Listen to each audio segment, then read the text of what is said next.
know and inspire. Welcome back to the Deep Dive. Today, we're really challenging a fundamental assumption about healing. We're diving into this pretty radical idea that, deeply rooted, long-standing pain maybe doesn't need years and years of struggle to overcome. It's a truly fascinating perspective, isn't it? We're so often conditioned to believe profound healing has to be this long, arduous journey, maybe involving, endless therapy. But what if the path to freedom from pain was actually surprisingly direct? What if it focused less on fixing something broken and more on accepting something whole? Exactly. That's the core of it. Our deep dive today draws from this really powerful source titled Isye Sevenutain, Esiyasa, which translates roughly to erase pain in 7 minutes. Yes. The ritual of acceptance. So yeah, get ready to maybe have some core beliefs about inner peace shaken up a bit. It definitely challenges conventional wisdom. Okay, so let's try and unpack this. So many of us, myself included sometimes, we're taught that true healing demands, years? Years of therapy, revisiting trauma, lots of tears, endless talks about the past. We get stuck thinking, I can't just forget this. It was too deep, too defining. That is deeply ingrained, absolutely. We tend to understand physical wounds take time to heal, right? And we instinctively apply that same logic to emotional ones. But this source, it offers a radically different lens. It essentially asks, what if pain isn't some permanent scar we have to live with?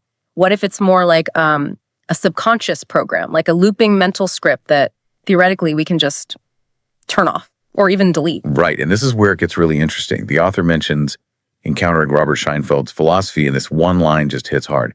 You don't heal, you perceive that you are whole. That's not just wordplay. It feels like it completely reframes how we think about recovery. Yeah. But, how does perceiving oneself as already whole actually change the healing process? Especially if someone feels, genuinely broken. That's a really crucial question.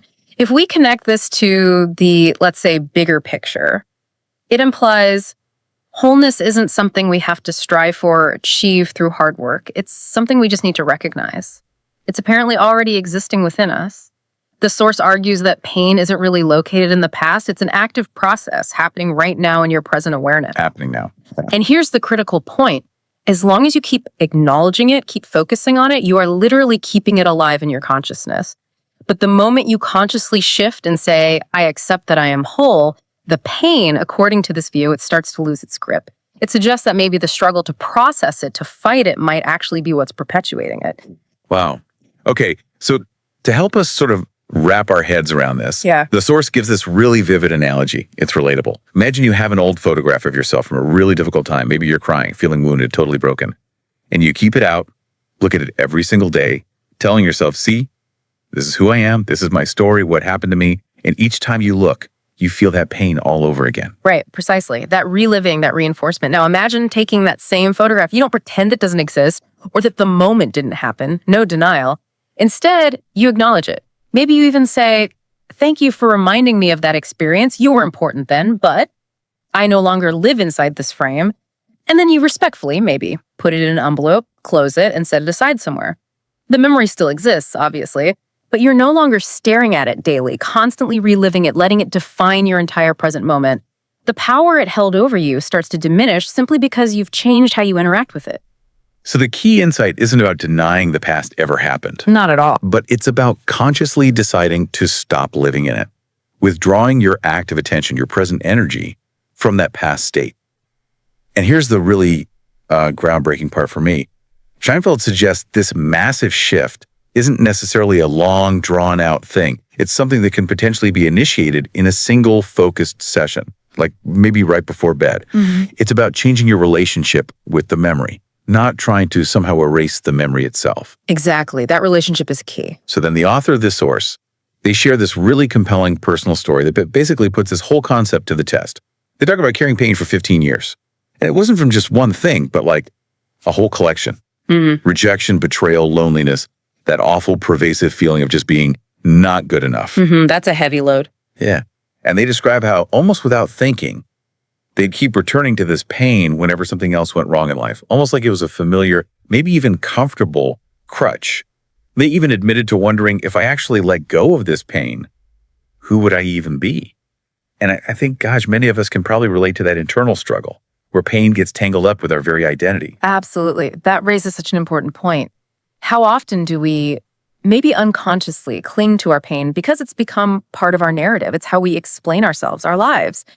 The author's big breakthrough moment came when they truly absorbed Scheinfeld's method, acceptance instead of fixing. The core message being, don't fight the pain, don't try to fix yourself, just accept that you are already whole and the pain will naturally start to disappear on its own. A powerful counter-narrative to our usual instinct to sort of, battle our internal states. Okay, and this is the crucial part, right? The theory sounds liberating, maybe almost too simple. But what actually happened? What was the real outcome when the author decided to try this acceptance instead of fixing? Well, according to the account, the outcome was pretty remarkable. The author made a conscious decision to stop the usual processing loops. They just decided, okay, I'm going to declare I accept that I am whole. They closed their eyes, made no active effort to recall or analyze painful memories, a key difference. And instead, as this active declaration, they said aloud, I accept that I am whole. I accept that I am okay. I accept that I am already free. Saying it aloud. Yes. And then for about 7 minutes, they immersed themselves, not just visualizing, but really feeling into what it would be like to live free from that specific long-held pain, silently repeating, I am whole, I am okay, I am already here. That's wow. Such a profound shift in focus in just 7 minutes. I mean, we've all had those moments wishing we could just fast forward through pain, haven't we? This sounds almost like that, but it's a different kind of inner work. So what were the tangible results? Did it stick? It seems it did. The author reports that the very next morning, they woke up feeling a deep internal shift. It wasn't that the memory of the pain vanished that's important, but the pain itself ceased to be their active defining reality. It lost its charge. Then, within about a week, they noticed a significant increase in calmness. Within a month, they reported new abilities, new opportunities starting to emerge, almost as if some unseen energetic block had just dissolved. Like clearing space. Exactly. And within 3 months, they found themselves actively living the kind of life they had previously only dreamed of. The implication is huge. Pain, in this perspective, isn't some unchangeable historical fact you're stuck with. It's more like a state of consciousness, a frequency that you either actively maintain or choose to release, to disconnect from. It's about fundamentally shifting your internal reality, not rewriting history books. Okay, so this isn't just abstract theory then. What does this mean for you listening right now? The source actually outlines a practical 7-minute ritual of acceptance. Something you can do maybe before sleep, especially when that familiar old pain tries to creep back in. It's a way to directly apply this powerful idea. Right. This is where the knowledge meets direct application. Let's walk through the steps they suggest. And remember, the core intention isn't to deny the past or suppress feelings, but to fundamentally reframe your present relationship with those past experiences. So, step 1. Stop and declare. Find a quiet moment. Maybe sit or lie down, close your eyes, take a breath, and clearly state, perhaps internally or softly aloud, I will no longer process this pain. I choose to accept that I am whole. It's setting a conscious boundary, a clear intention. Okay, I choose to accept I am whole. Got it. Step 2. Affirm wholeness. Now, say aloud maybe 3 times, with conviction like you're turning a key or sealing a new agreement with yourself. I accept that I am whole.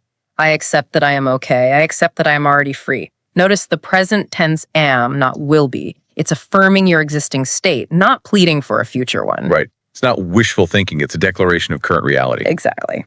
Step 3. Love wholeness. This is for about 5 to 7 minutes. With your eyes still closed, actively imagine and, more importantly, feel what it would be like to live your life without this specific pain holding you back. Don't just passively visualize scenes.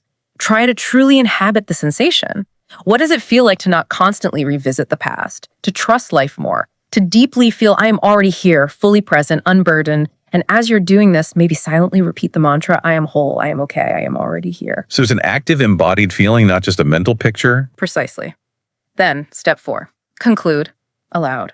When the time feels right, open your eyes and firmly, clearly state, I accept that I am whole. I no longer live in pain. I choose a new reality. Thank you.